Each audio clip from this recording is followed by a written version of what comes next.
the Larger Fellowship, a Unitarian Universalist congregation with no geographical boundaries.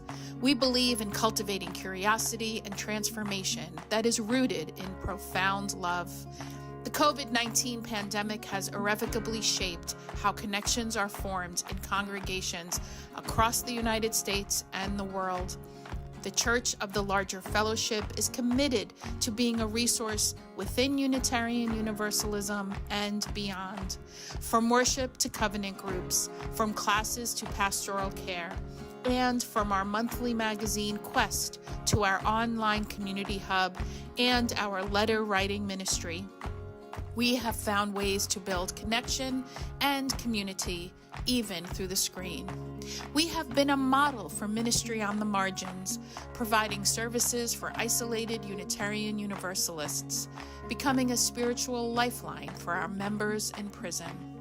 The CLF supports the ministries of those who hold target identities: Blue, Black Lives of Unitarian Universalism; Trust, Transgender Religious UU Professionals Together; and Drum, Diverse Revolutionary Unitarian Universalist Multicultural Ministries, just to name a few.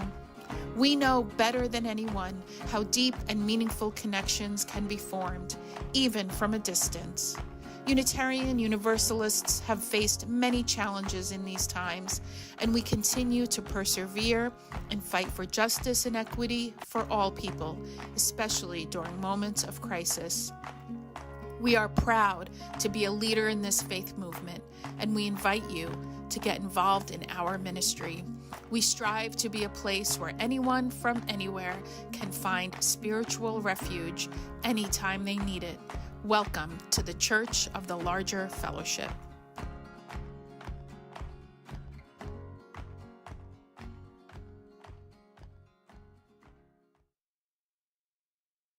We are so excited to bring you an all-new episode of The View. The View is a weekly Unitarian Universalist talk show discussing important faith-based topics from an anti-racist, anti-oppressive, and multicultural perspective. Every Thursday for the past 7 years, we have welcomed guests from every corner of the world. Our guests are writers, scholars, activists, and religious thought leaders who are shaping Unitarian Universalism and society for the 21st century and beyond. I hope today's show inspires you. Hope it builds your faith. Hope it gives you perspective to see the power of Unitarian Universalism at work in your life. Enjoy the message.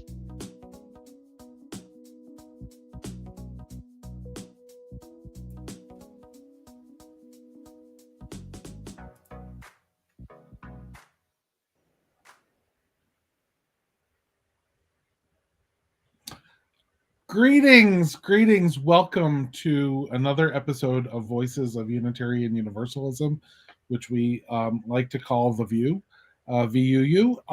I'm the Reverend Dr. Michael Tino, 1/3 of the lead ministry team of the Church of the Larger Fellowship, this Unitarian Universalist congregation that brings you this weekly talk show every week. And I am in sunny Peekskill, New York, about 35 miles north of New York City, on the land of the Kitchewan, Wappinger, and Munsee Lenape peoples, and it is a bright, beautiful spring day. The crocuses are blooming, the daffodils are sprouting, the tulips have poked their little pointy heads above the surface of the soil, and the trees are about to try and kill me.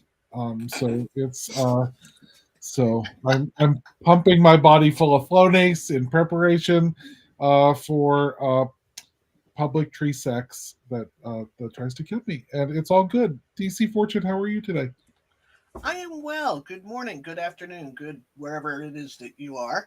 I'm Reverend DC Fortune. I use he, him pronouns, and I am coming to you from the ancestral lands of the Susquehannock people in the valley of the Susquehanna River in central Pennsylvania, where it is also sunny and chilly in a way that kind of offends me, because 2 days ago it was 70, right? Yeah. Although 2 days before that it was like 20.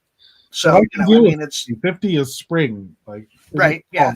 But the crocuses are up here. The snowdrops are everywhere. What are those little yellow things? Those little bitty baby yellow flowers that are almost like a ground cover. I don't know. Anyway, I saw a bunch of those this week. What they're blooming, whatever they are. Whatever they are, they're blooming, and it's beautiful. And yeah, and it's not a bad day here. You know, it's bright sunshine, which feels nice. But yeah, and it's almost St. Patrick's Day, which makes me very happy. So yeah, things are good. So well, we will introduce our guest in just a minute. But first, we like to do what we call the UU Roundup to give people a chance to get into the show and what's going on in the world of Unitarian Universalism. Well, the search process is ongoing. It is ongoing. It is ongoing. For those who are churches looking for ministers or ministers looking for churches, congregations, fellowships, associations, meetings, societies, whatever thing you want to call yourself. But anyway, that process is ongoing, and it's a little different this year in that I think the timeline is still set for the settled search, but contract ministry places are allowed to just make a contract and sign it before any sort of weird deadline, which is cool because now I have a place to go. Yay! Yeah, but that's like UU Roundup. Like that's a thing that's happening. Those of us who are in the Central East region recently, like yesterday or this morning, got a pastoral letter from our field staff, UUA field staff, just saying, "Hey, we know the world's on fire. Just keep breathing. You know, breathe in, breathe out, breathe in, breathe out. Don't fall over. That sort of thing. We're getting through it." So, and that's like more and more challenging. I was just meeting with some coworkers yesterday, and I'm like, it is just becoming harder to keep on keeping on.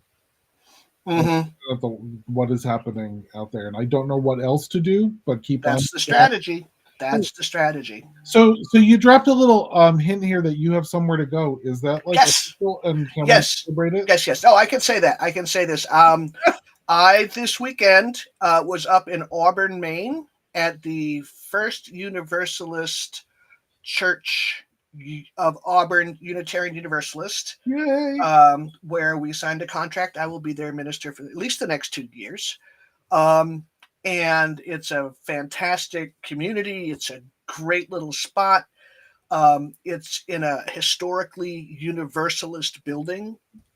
The church itself was established 150 years ago as a Universalist church, which is really cool because so many of our congregations have their foundations in Unitarianism, and this is a much more working class community than sort of the erudite fancy pants sort of stuff that happens around universities. But but I'm looking forward to it, so that'll be nice. But yeah, so I think that's all I've got for UU Roundup. Congratulations, DC. I'm excited for you and for them. As someone who was one of your references, it was.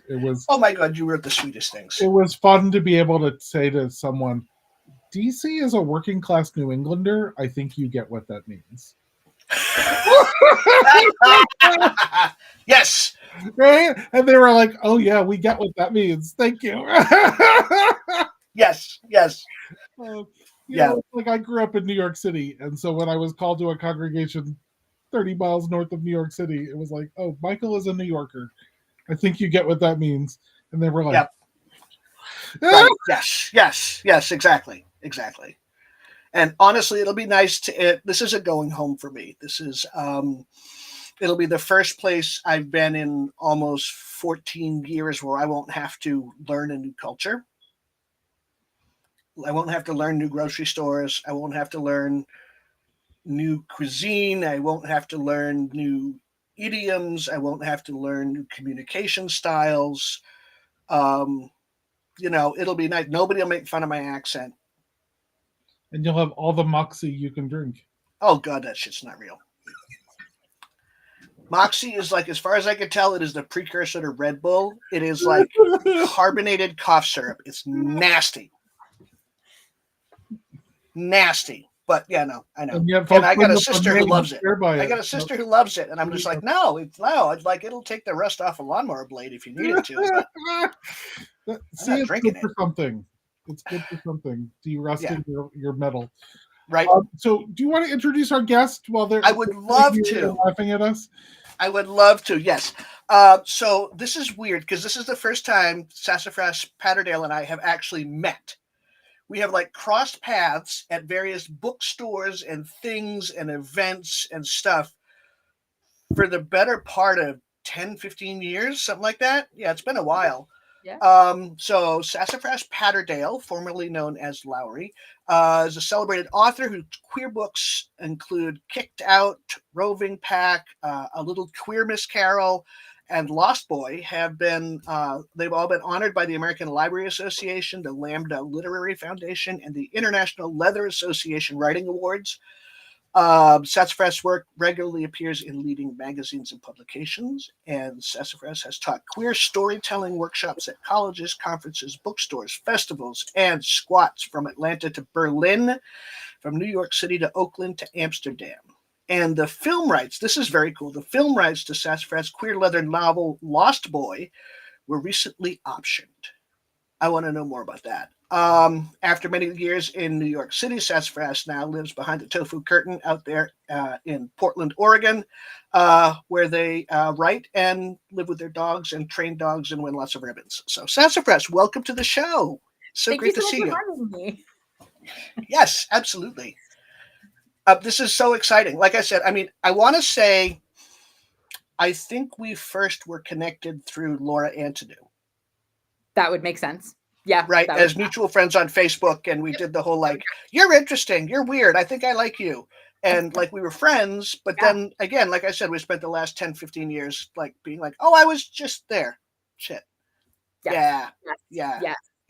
Just so like how that. are things in Portland these days? How are you doing? They're good. They're good. The sun, I'm like staring out my window. The sun is attempting to break through some clouds, which is I can't complain. It was dumping rain yesterday. It is the Pacific Northwest, but all last week it was sunny.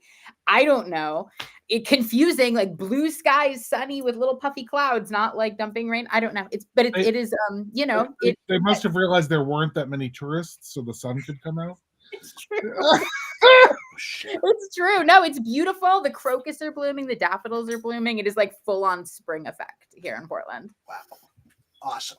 Well, we're happy to give you two an opportunity to be in the same like conversation space at the same time, which is awesome.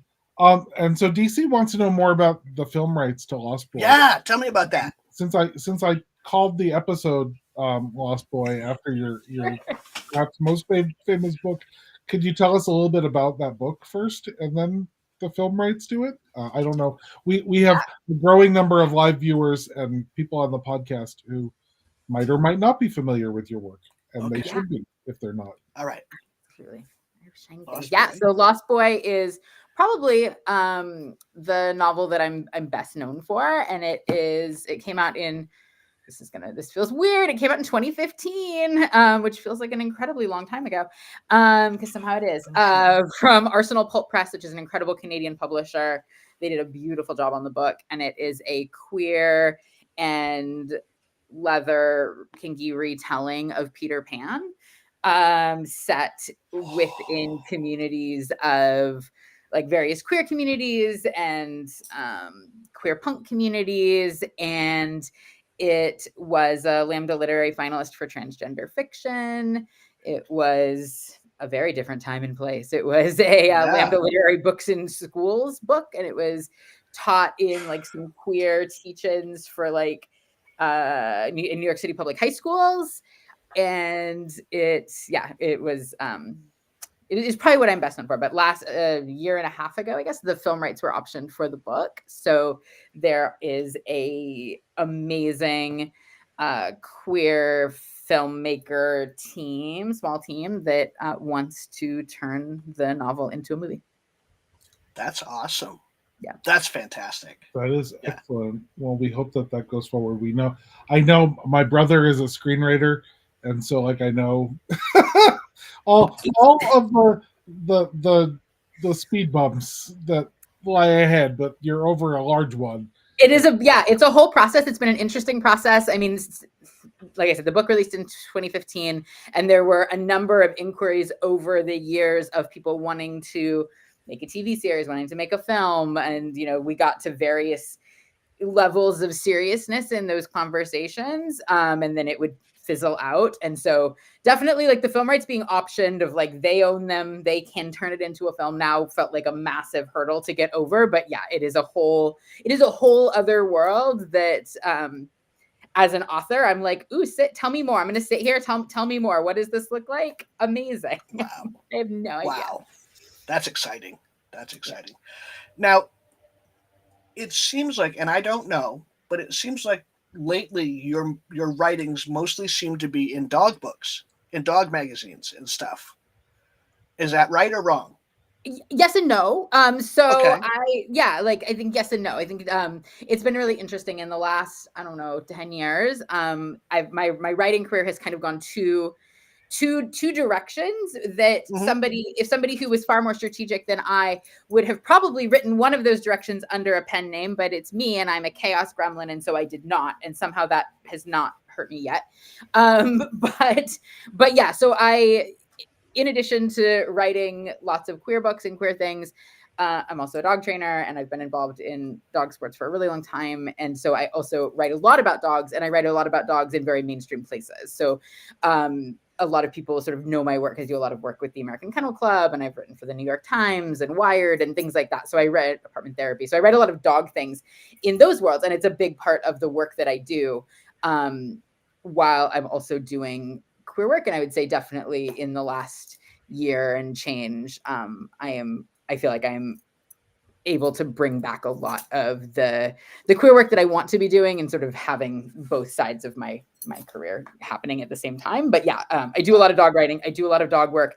It makes for fantastic, interesting moments on my social media where there's people that are like, I had no idea you'd ever written a queer book. And then there's like, it's great because I have like these wonderful, wonderful people who like follow dog ladies. who I love. Right, them. the dog Yeah, ladies. I love my dog ladies. And they're right, like, the ones that breed Pekingese and stuff, right? Yeah. They're like, you wrote other things? And I'm like, I did.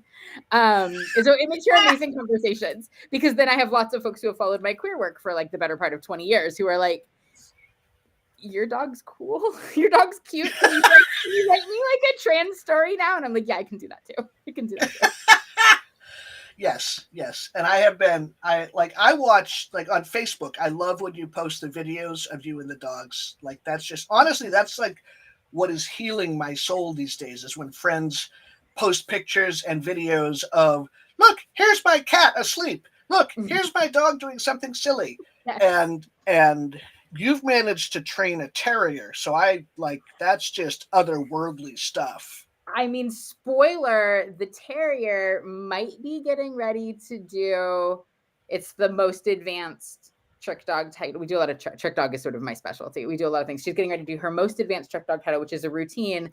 And spoiler, it might have a very queer theme. Like I might be like blending all the things. It might be happening. Oh boy. And she is a what? She is a hairless something terrier, right? She's an American hairless terrier. Yeah, right. She's 11 months old. 11 months old, 2 days ago, actually. Right. Which to me means she looks a lot like my little dog Quinn that I used to have, who was a miniature pinscher, who was absolutely untrainable. Absolutely. There's just nothing you could, no. Yeah, she's super trainable. She knows all kinds of things. She competes in multiple sports. She's brilliant, but she's kind of like a little bat. She just is like a little hairless bat. She's like, can we work? The big bat ears. Yeah, right? bat ears. She flies. She like is made of springs and rubber. She's like, can I bounce? Can I? What are we doing? What is happening? Yep. So, another thing I was thinking of, because I know that some of your earliest work was about young people getting thrown out, right? Because they're queer. And boy, howdy, doesn't that feel really, really current? Yeah. And so I'm wondering, first off, I'm wondering if there's suddenly a renewed uptick in interest in your stuff. And there's another part of me that's like, so what do we do now? We've got this whole other stripe of fascism, socially accepted fascism, overlaying our political environment. Yeah. So what can you say about that? Yeah, absolutely. First off, when did you write that? That was a million years ago, right? You were like 6 or something. I'm a lot older than I look. Is my constant refrain. I turned 40 last year. What? I know. Oh, it confuses people. Yeah, no kidding. Okay. Yeah. All right. No, so. Yeah, my first book was. Did I planned my life? My first book was Kicked Out. Right. It was an anthology of current and former homeless LGBTQ youth. It released in 2010. And it brought together voices of current and former homeless LGBTQ youth, ranging in age and experience. From the youngest contributors to the book were street homeless at the time that the book was published, and the oldest contributors had come out pre-Stonewall. So it was really trying to span this cultural experience and frame the ways in which queer youth homelessness, A, is an epidemic, and B, is an integral part of like our queer cultural experience. And the book came out in 2010. Judy Shepard, mother of Matthew Shepard, wrote the foreword for the anthology. And interconnected to the book, I then spent the better part of the next couple of years really heavily touring the US and facilitating writing, mostly to colleges, but facilitating then writing workshops with homeless queer youth at drop-in centers and shelters across the country. Wow. Because part of my writer to colleges at a time when queer people when queer artists could tour to colleges, right? Remember? It was a thing. Was that if you were bringing me in, that you needed to do the legwork to find a drop-in center or shelter or queer youth serving. Queer homeless youth serving program in your local area, and offer that you would keep me in town an extra day so that I could do programming for them for free on the college's time. So that was a lot of how that worked. It was like the colleges are going to bring me in, and you're going to pay for me to get to do stuff with queer youth in your city. But spinning to I think the second part of your question is, yeah, it's been really interesting. Upsetting and interesting to see the ways in which obviously this is so timely again and has continued to be a conversation that has continued after Kicked Out. I spent almost 10 years, 8 years as the program director for a homeless youth drop-in program in New York City, and I was doing a lot of national policy work around youth homelessness at the time as well. And I think what has changed within the community is an awareness and a understanding that this is an epidemic. When Kicked Out first released, I would go in even to LGBTQ organizations, and they'd be like, talk to me about homelessness. I'm not following. Like they weren't fully aware of how pervasive this was necessarily, unless they were a youth serving organization, in which case they knew firsthand. But now I feel like that has changed really substantially, though unfortunately, obviously, we're having a significant renewed interest in this topic because it is so, because we are seeing as we like slip and slide quickly into fascism, these topics are obviously very salient. And I find that so interesting that like you had to do that education with queer organizations. Because I mean, maybe it's just because I grew up in New York City, which was like the place that queer youth who were kicked out got on the bus and went to, like on the East Coast, and, or they went to San Francisco on the West Coast or whatever. So like for me, it's like even like my whole consciousness as a queer person like includes the fact that people get kicked out of their homes and wind up struggling on the streets of large cities. I also did a lot of work with homelessness as a youth, but so like it seems very strange to me that you had to teach queer organizations that was the reality. But thank you for doing that. I just you say it's like part of the queer cultural experience, and I think for me it's like, again, I grew up in New York City. Even for those of us who never were kicked out of our home, the fear that that could be a consequence, like, was something we had to deal with in coming to terms with ourselves and coming out. Yeah, it was a risk factor with coming out. Mm-hmm. And still is, right? So Yeah. let's just be clear, that didn't go away. No. There's still Well, it's interesting because I think there's and this is always my thing, which is class, which is there is a huge class difference gap in the queer experience, where there is I hate to use these words, a moneyed elite, right? Remember the National Champagne Fund, right? Right, the National Human Campaign, whatever the hell it was we called it, right? Because it was a bunch of exceedingly rich white boys that spent their time lobbying people in Washington, D.C. and wearing, $100,000 outfits. Like, they were completely removed from the experience of homeless kids. Like, right? And it's like, it's almost like we have a bifurcation, like a reverse bell curve, right? You either had this really, really economically disadvantaged experience or you didn't,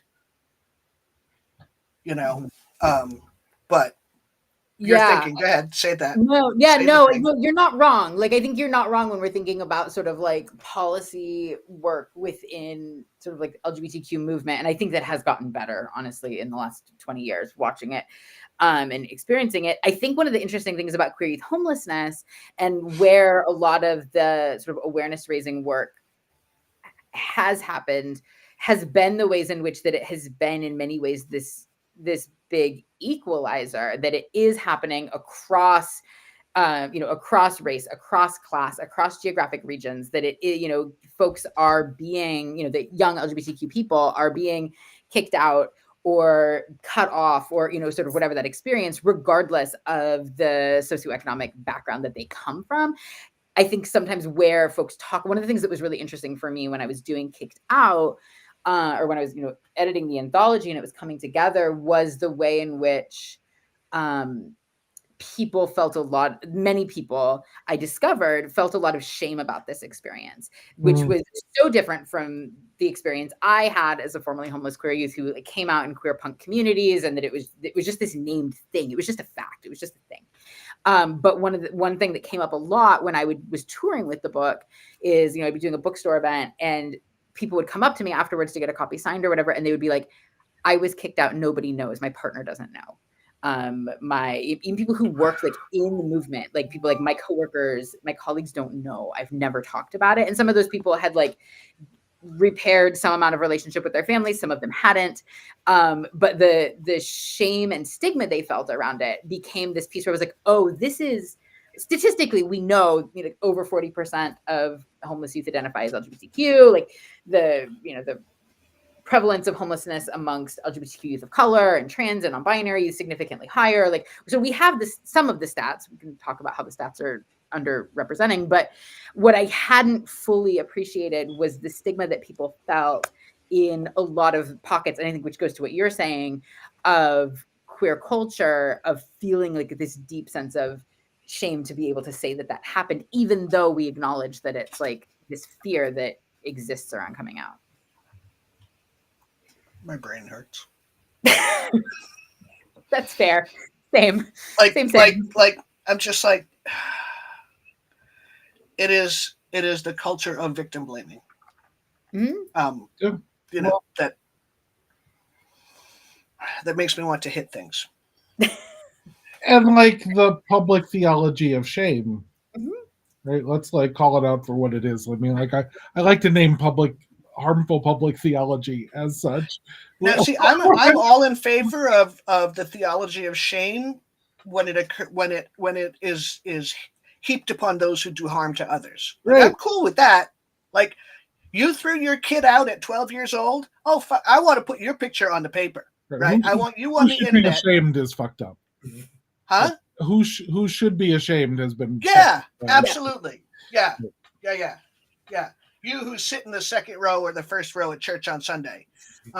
Let's say something, Michael. Well, and nowadays it's like you who are, fighting so that youth don't get the services they need to like feel like whole, worthy human beings. Like those people should be ashamed. Right?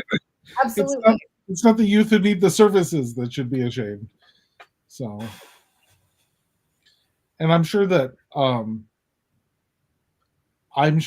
like especially trans, non-binary, genderqueer youth homelessness is spiking again.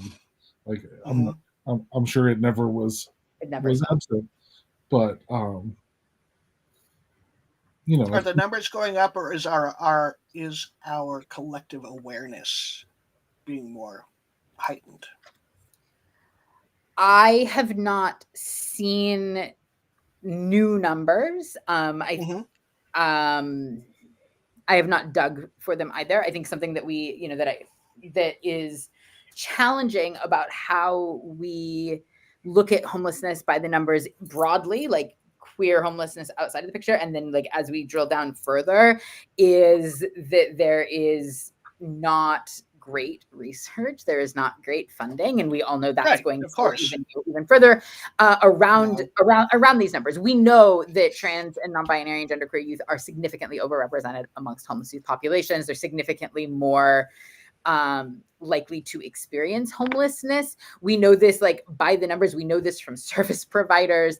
Some of the challenges around sort of just looking at how youth are counted, it was one of the big issues that that I worked on when I was, or that I struggled with when I was doing direct service work and policy work around homelessness in New York, and then doing national support around that, is how do we define homelessness? Like the federal definition of homelessness doesn't match a lot of what we know to be the experience of youth homelessness. So like when we look at sort of the point in time counts, we're looking at folks on the street. If somebody is couch surfing, if somebody is precariously bouncing from friend to friend to friend, to this person to that person, technically they may not qualify as homeless if they're, so like, just as an example, if they have scrounged together with 10 of their friends to be in a hotel room on the coldest night in January, which happens to be, just interestingly, when the point in time count always happens federally around numbers around homelessness, they are considered not unhoused that night, even if it took 10 of them to get one really bad hotel room for one night, and they're going to be homeless tomorrow. Or they're going to be on the street tomorrow, or couch surfing, or on the train, or whatever. So like our numbers around homelessness suck. And also we know that the data we have around queer youth homelessness is likely an undercount. But yeah, I don't know if we've seen anything. I know I've seen data from like folks like Trans Lifeline around sort of crisis call support. I've seen anecdotally numbers online saying that their numbers, and from Trevor Foundation, that their numbers are skyrocketing of trans and non-binary youth calling for support. I can only imagine that it is not unreasonable to think that those numbers in terms of youth needing or being close to needing shelter and other sort of homeless supports are going to continue to skyrocket. I think there's no way for them not to, particularly when we think about what's happening in places that are significantly less blue than where I live. This was certainly an issue. Michael talked about it, at the beginning of, how are people surprised about homelessness? I certainly experienced this as a service provider in New York, not terribly long ago, of, kids getting on buses from all over the South, all over the Northeast, going to New York because it was like the idea there was going to be services there for homeless, queer, and particularly trans youth. And that is only going to increase as we see incredibly dangerous legislation getting traction in states around the country. And the data that the data that exists Are they also dependent on funding streams to fund organizations to collect that data that are now at risk? So are we likely to have even less data than the problematic data we already have?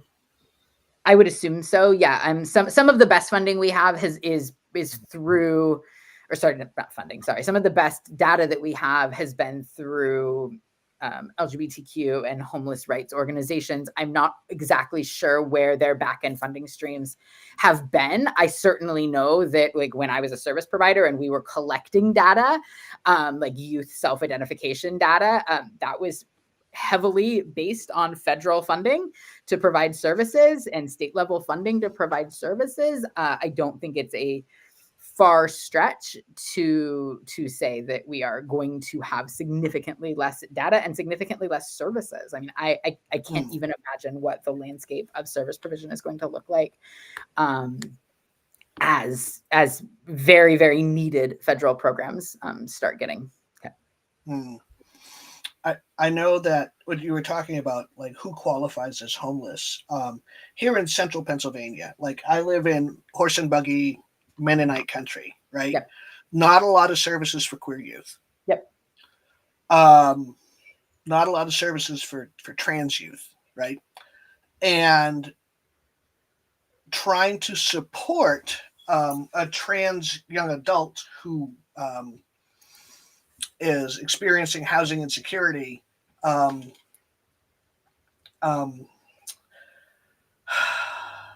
it's really hard to qualify for some sort of program to help get you off the street, right? Yep. Like, to prove that you're homeless, you have to essentially show up and say, I have nowhere to sleep tonight, and it's 20 degrees. Then you qualify and shit happens, right? But if they say, well, where did you stay last night? Well, I stayed on a friend's couch. Well, then you're not homeless. Yep. Right? Well, then you have access. You have access to shelter, right? Right. Yeah. Exactly. And that puts good-hearted people in a real jam because they want to help, but what they want to do is get folks the independence and let's get you the services you need to be independent and successful, and so that you're not feeling like you're sleeping on somebody's couch, like, because that's not a great thing. Like, it's great to be loved, it's great to have a great shelter, and there's still ick that comes with that, right? And it's not a permanent solution to right. Yeah, exactly. And but in order for that person that they're helping to qualify for assistance, they actually have to throw them out. Yeah. No, I mean, yeah. And I have a friend who works at who did work for a long time at the only wet shelter for men in Maine, which wet shelter meaning you did not have to be sober to show up and get a bed. And they would have guys that came in who desperately needed services, but because they were at the shelter, they had shelter. So they couldn't get them services. So what they had to do was, and these are people with complicated medical things, right? And what the shelter had to do was the shelter had to say, we cannot provide shelter for this person any longer. And they would provide that letter. The person would go to the department of whatever it was, and bang, they'd get into the services that they needed. But first they had to be put on the street by the shelter. And if you know anybody who works in shelter work, that is antithetical to every fiber of their being. And it's the only way to get that person access to the services they need, is to kick them harder. Yeah, no, like the tangle of how to access services and what qualifies and what doesn't is illogical. And, often, I mean, generally the folks experiencing homelessness are the experts on these systems because they have had to navigate systems that make no sense, and you can be at this shelter for this amount of time and qualify for this. You can be at this shelter and not qualify. It was a huge challenge of, trying to, for folks that were going to need longer term supportive housing, of, needing to present at a shelter where it wasn't going to be safe to be queer. They were in fact safer on the train, but they needed to present at that shelter for a significant amount of time in order to qualify. And so making safety plans around doing something that is fundamentally unsafe in order to gain longer term safety, it is a very tricky balance that makes no sense unless you're in it. I mean, I think it's certainly, we're talking about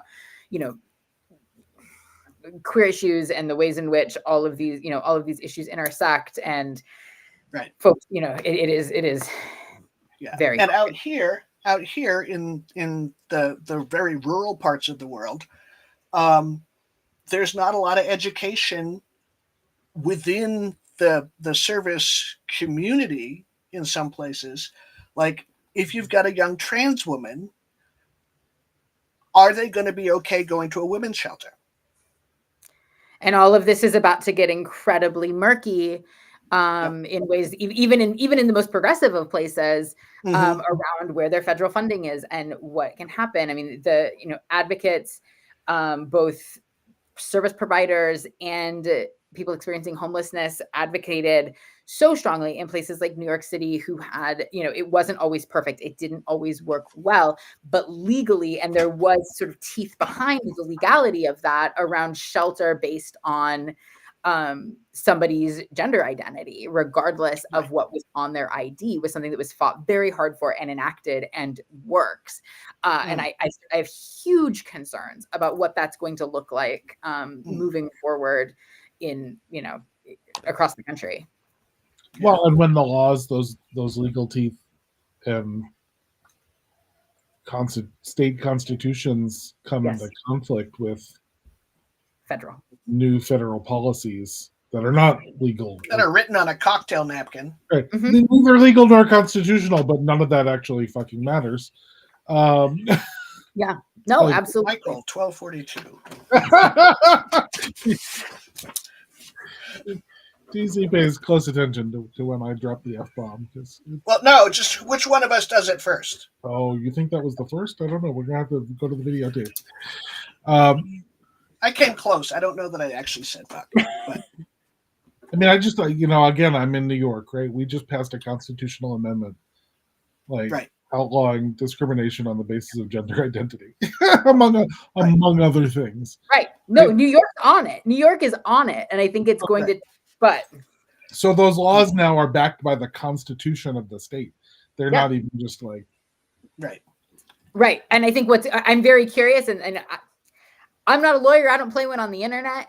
But I am curious what's going to happen when we start to see those laws, sort of those legal battles start to hit with folks that have federal funding, and federal funding that is going to start mandating one thing, and that federal funding that is funding service provision. Well, and I'll say so far, our state attorney general is not giving an inch. No, which is fantastic. Like there was a hospital, and the NYU Langone Medical Center tried to end gender affirming care for youth based on the federal guidelines. And Tish James was like, no, we will shut you down. If you violate New York state law, you will lose your license to operate a medical facility in New York. Which is fantastic. I love this. I mean, I think we are unfortunately, I think, which is so good, it's so important for that to happen. I think we are like creating this like further and further extremes where there's going to be states that are like actually safe to exist in, and then more so than we've already been, states that are just simply not within, And then like look at I just have to shout out to Maine Governor Janet Mills, who refused to deny access to trans youth to student athletic programs because Maine has a law that bans that kind of discrimination. And Trump was an ass, and she's like, well, we'll see you in court. Love her. She's going to bat for, let's be clear, 2 trans girls in sports programs in high schools in Maine, and Yeah. good for her Huge. for not giving an inch on that. But then, some of my beloved are trans folks in Florida, or parents of trans youth in Florida. Yeah. And, Florida has, tries to make the federal government look liberal. Right. No, I mean, it's very concerning. I have friends and, colleagues, Florida, Texas.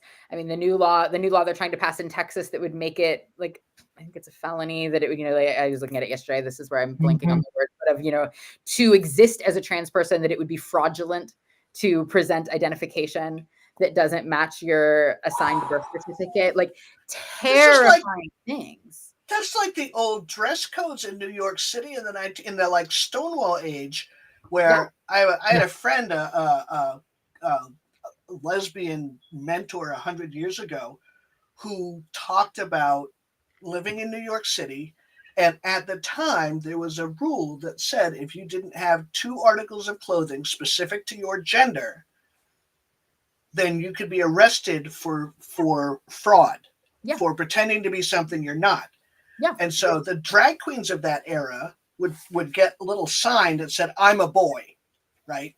On their fancy gown and all that stuff. So you couldn't actually say you're pretending to be, no, I'm wearing a sign that says I'm a boy. Fuck you. But my friend Roz, at that time, women's pants, slacks probably, only zippered on the side or the back. And so if you were wearing your jeans, like a good little leather dyke you should, she got beat up by the cops a couple of times for what they called, like you said, fraud, pretending to be something that you're not. It's bonkers. I just found it. I just found it. New bill in Texas that would make it'd be a felony. I just said that. And we hope in coming weeks to get some of our folks in Texas who are waist deep in the resistance to that bill getting passed in their state. I mean, resistance is possible. I also just want to hold up that. Oh my God, yeah. I'm an eternal optimist, to clarify. Let's look at Montana, which is a state where both houses of the state legislature are controlled overwhelmingly by Republicans. 2/3. They've got a super majority in both places. And they managed to defeat, I think it was 3 or 4 pieces of anti-trans legislation this week because 2 trans legislators worked on flipping their Republican colleagues, and they there's a way to find, I'm an optimist, and I think there are oftentimes ways to sort of find a point of connection, even if it's not actual agreement. And I think sometimes those pieces can truly be you don't want me telling you how to live your life. That is not part of your American values. Right. So this is a very slippery slope that you are now telling me what to do with my life. Do you want people checking your daughter's genitalia in a bathroom? Absolutely. Yeah, right. Absolutely. Yeah. No, none of these no, folks you don't. You really don't. No, nobody wants that. I think probably the thing that to me, the model that seems most hopeful is the Black Panther model, right? Where the communities affected just sort of said, fuck you all to everybody else. We're going to make sure our kids have food. We're going to make sure our kids have access to nutrition. We're going to make sure our kids have access to safe schools. We're going to walk them to school if we have to, right? That whole, never forget that the Black Panthers created the Head Start program, right? So I think that may be what is necessary in the queer community now. Those of us who came up during the 80s and the 90s, right, are in a place now where we need to be the elders that say we need to protect the kids, and we're going to go do this. Just give us a good, comfortable chair we can sit. Yeah, I think it's going to take organizing and mobilizing and conversations and resistance sort of everywhere and in all of the places that we can. And, and I think that includes that kind of sort of community-based direct support and connection. And I think it's the folks that are, in elected positions, continuing to push back and push back and push back as much as they can. I think that whatever we can do around not sliding into hopelessness is key, around continuing to exist and continuing to be, for those of us who are safe to do so, continuing to be visibly there and present, and having those conversations, sort of circling back to, when you ask, like, oh, it seems like a lot of your work has shifted to dog work, and some of it has.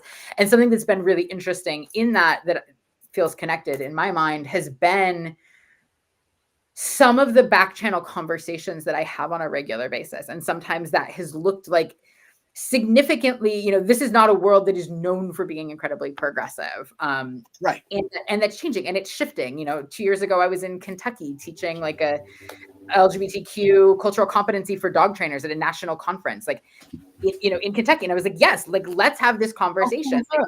These things happen. I know, it was really amazing. I was like, I love this. Like, bring it. Like, let's do it. Let's have these conversations. Ask me stupid questions, like, or that you think are stupid questions. Like, it is like, I am happy to be the, sort of the bouncing, the person to bounce that off of. And I have those conversations in DMs. And I think that, whatever, hobbies or professional or, whatever, you guys are a super progressive religious world. I usually throw religion in there, but like, you guys are your own world of that. But like, whatever spaces you exist in, being open to having those conversations that might feel uncomfortable sometimes often lead to some interesting places of connection. And I've found that. I've definitely found people that are like, I heard this on Fox News. Is this real? Like, I have had those conversations in my DMs with people, and it's like, oh yeah, like, let's talk about it. Let me give you other information. And it doesn't always work. Like, I know there are people that whatever, but like, being able to have those points of contact and demystify things and be like, that I'm who they're talking about. You really like me. Like, we, like, and like, leveraging those personal connections, I think, can go a really long way. Well, it's, you bond over the things that you have commonalities on, right? So if you're bonding over dog training and then they can ask you questions about queerness, it makes it makes it possible, right? There's an in to the relationship. I remember a couple of years ago, someone coming to me going, someone I know is like going on the anti-vax train. Like, can you help get their questions answered? Yeah. And so, I have a doctorate in cell biology. And one of my dearest friends from high school was on the NIH team that developed the Moderna vaccine. Mm-hmm. So I connected them. And I think there is someone at the NIH vaccine team. That's pretty perfect. Like I love that. I just dropped the F-bomb. There you go for your count, DC. But like, it's only the first one that matters. Oh, okay. Well, never mind. So no, I think that's so important. And I think being able to like answer questions that like maybe because of our own experience or social location, we are like, oh my God, I can't believe you're like, somebody's asking that. Yeah. But being able to like contain that and like actually just show up with that, it can make such a difference. And being like, yeah, like, let's talk about it. Like, it's okay to have questions. It's okay to doubt things. It's okay to like not know what's going on and know what you can trust. But like, here's a different perspective, and here's some facts to back it up, and here's some lived experience to back it up. And like, it can make a big difference.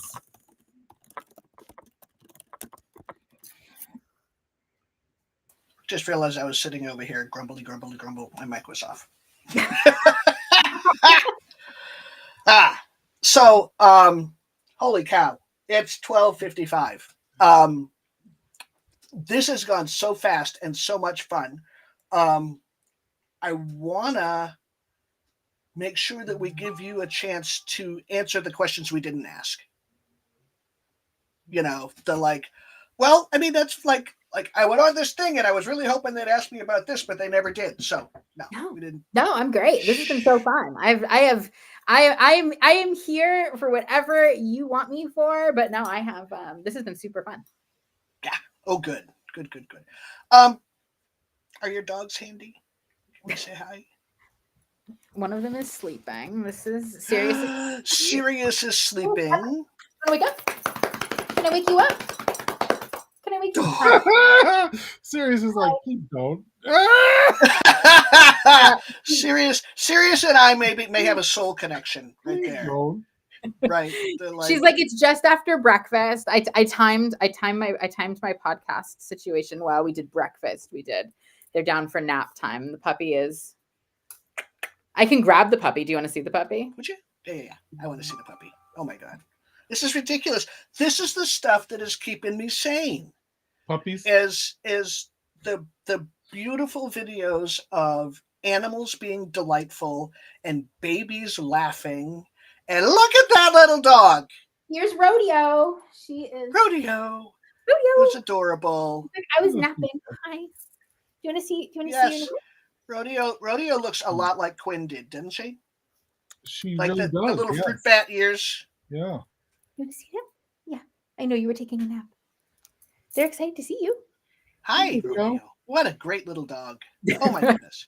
She's awesome. She's like, us sleeping. My daughter is like upset. Like if I'm sitting there watching videos on my phone, she'll like have her ears tuned if there's any dog noise that comes from it. She's like, is that a dog in the video? I need to go come see it. She'll come. I love it. And she'll pop on my lap and make me show her the entire dog video. Yes. But yeah, when I had Quinn was miniature pinchers are where the breed in Germany was created. They called them the Ray Terrier, R-E-H, Ray Terrier, because they look like the Ray deer. I love this. Right. And when she's curled up, she looked just like a little fawn in the woods. Mm-hmm. Yeah. So I learned when renting places that if I said miniature pincher, people get all squirrely. But if I said Ray Terrier, they'd be like, I have no idea what that is. What that is. She weighs 9 pounds. Oh, all right. Good enough. Right. Yeah. Right. But if they hear pincher, they imagine Doberman. I'm like, well, that's kind of what she is. But she went through the dryer on high. I love it. Yeah. We've got like 100 pounds of difference here in size. Right. Yes. Thank you. Oh my God, she is just perfect. Everything is perfect. Yes, she's pretty great. They're really great. They're very lovely, and also get to speaking of our conversations, get to have these conversations. So Sirius is much cooler than I will ever be on the internet. She is like super popular on her Instagram. And we get to have conversations about queerness. Like if you love this dog, then you. And how old is Sirius we're gonna now? talk about queer stuff. What was that? How old is Sirius now? He is 8. That's a senior dog. It is a senior Newfoundland. Yeah, she's especially for a giant, but she is a total badass. I sent you her Instagram. She's much cooler. Instagram. Yeah, she like has like almost 20,000 followers on Instagram. She's like, yeah. She might now have 20,012. Sweet, right? We love it. We love it. No, she's like amazing. She's like the 3-time #1 trick Newfoundland for like the AKC National Trick Dog Competition. Like she's a total badass. Wow, that's pretty amazing, especially for a dog that size and how prone they are to like knee and hip and joint stuff. She is medically fragile. She's done all the things, but she's like top of her game for her breed. Like for her breed, she's been #1. Yeah, no, she's incredible. There's like really nothing she can't do in the trick dog world. She's done it all. I'm gonna have to show serious videos to my kiddo because she's really into Blivy dogs. So. Your kiddo is probably like both of you guys. Sinus check. Yeah, Quinn used to do that. Console check. Oh, Jesus, dog. Blah. Well, Sassafras, it was lovely to meet you, and thank you so much for this hour of fascinating conversation. I'm not sure who we have next week, but we will be back with another scintillating conversation on The View. It might be the very opinionated hosts arguing with each other or whatever. We'll see. Do we argue? No. Not really. We argue together against fascism, against the world. The things. So Right. take care. Bye, everybody. everyone. See you next Thanks week. for having me. All righty. Thank All you right. for joining us. Special thanks to those of you who give generously to this ministry. It is because of you that this ministry is possible. You can click the link in the description to give now or visit clfuu.org/give for more information. We hope you will join us next week for another episode of The View.